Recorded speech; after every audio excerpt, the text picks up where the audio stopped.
Sakal Gunarnavasha Vande Guru Sri Charanaravindan.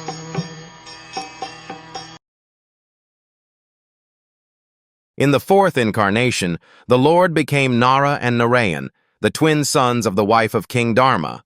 Thus he undertook severe and exemplary penances to control the senses.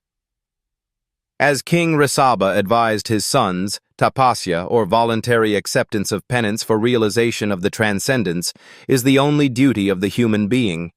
It was so done by the Lord himself in an exemplary manner to teach us. The Lord is very kind to the forgetful souls.